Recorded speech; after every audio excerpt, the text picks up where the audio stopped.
there, everybody, and welcome to Self-Help FAQ, the YouTube channel. And this is Follow-Up Friday. And today's question comes in like this. How do I know if I'm being patient in my relationship or I'm just letting myself be treated badly?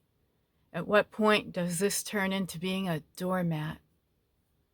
So that's such an honest question, because after everything we've talked about in the last video, about staying too long, about hope versus evidence, and sunk cost, you might be thinking, I don't want to leave too soon, and also I don't want to stay too long. So healthy patience and self-abandonment disguised as maturity. So let's get into it. Let's talk about patience first. Patience is not silence. It's not suppressing your discomfort. And patience is not pretending that something doesn't bother you. Real patience in a relationship is defined by three things. 1, the issue is acknowledged. 2, there's open dialogue. And 3, there's visible effort toward change. Patience says, I see the problem, we've talked about it, and there is movement forward. Patience feels like growth, even if it's slow. So your nervous system might feel challenged, but it's not chronically unsafe. Now, let's look at the other side. Being a doormat is not weakness. It's usually fear disguised as kindness. It sounds like, well, they're trying. I don't want to make a big deal out of this. They've had a hard life, and no one's perfect. But here's the difference. There is no consistent change. There are apologies, but no pattern shift. There are explanations, but no responsibility. There's intensity, but no stability. And most importantly, you start adjusting yourself more and more. You speak less clearly, you bring up less, you tolerate more, and you minimize your own discomfort.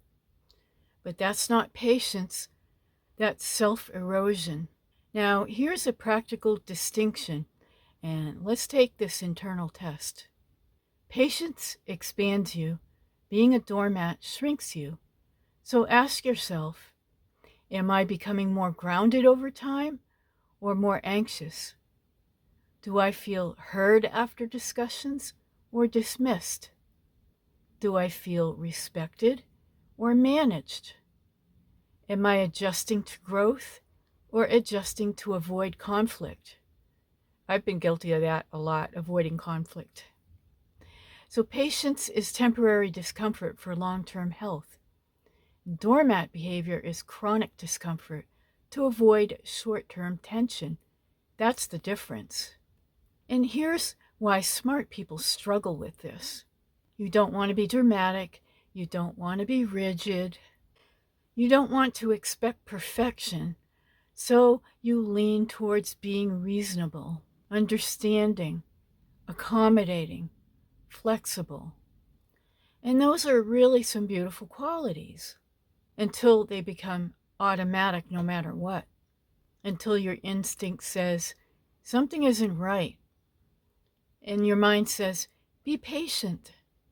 And this is where awareness becomes crucial, because sometimes what you're calling patience is actually fear of being difficult. And that's what we're going to be talking about next time. So before you decide whether you're being patient or you're being too accommodating or a doormat, zoom out for a minute. Not to one conversation, not to one bad week, but over time. Because clarity doesn't come from moments alone. They come from direction. So with that in mind, here's your journal question for today's video. And it is, over time, has staying made me stronger and more grounded, or smaller and more anxious? Remember, growth makes you steadier, but shrinking leaves you unsettled. So, for the person who asked, am I patient or am I a doormat?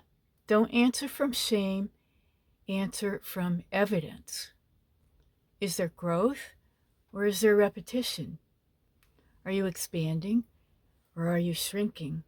Self-abandonment slowly erodes you, and I don't want to see that happening to anybody. And in the next video, we're going to be talking about the hidden cost of being too nice when something isn't right. So stay tuned for video 10 next week. Thanks for being here, and thanks for the question. I hope you have a great rest of your day, and bye for now.